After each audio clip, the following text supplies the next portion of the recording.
ఒకవేళ వీలునామా రాసుకోవాలని అనుకున్నప్పుడు ముఖ్యంగా తీసుకోవాల్సిన కొన్ని జాగ్రత్తలేంటి? కొన్ని జాగ్రత్తలంటే ఏమీ లేదు. ఫస్ట్ ఏంటంటే విట్‌నెస్‌లు.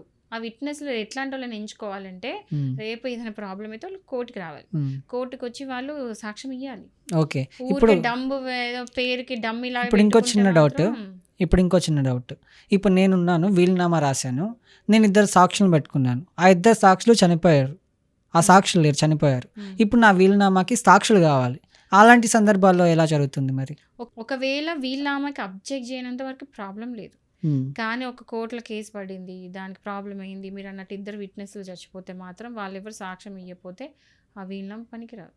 ఓకే. సో, అందుకే విట్‌నెస్‌ని చూజ్ చేసుకుంటప్పుడు కొంచెం యంగ్‌స్టర్స్‌ని మరి ముసలాళ్ళని గాకుండా కొంచెం కోర్ట్‌కొచ్చి అదే చెప్తున్నా. మెయిన్ చూసుకోవాల్సిందేంటంటే సాక్షులని మీరు చూజ్ చేసుకొని కరెక్ట్ చూజ్ చేసుకోవాలి. ఎవరైతే కోర్ట్‌కొచ్చి రేపు సాక్ష్యం చెప్పేటోళ్ళు ఉంటారో, ఆ కెపాసిటీ ఉన్న వాళ్ళనే ధైర్యంగా వచ్చి కోర్ట్‌లో చెప్పే వాళ్ళని మాత్రం ఎంచుకోండి. ముసలోళ్ళని ఎంచుకున్నారనుకోండి, వాళ్ళొచ్చి మీరన్నట్టు ఏదైనా జరగవచ్చు. వాళ్ళొచ్చి కోర్ట్‌కి రాలేకపోవచ్చు. హ్మ్. సో, మీరు చూజ్ చేసుకునే బట్టి చూజ్ చేసుకోండి.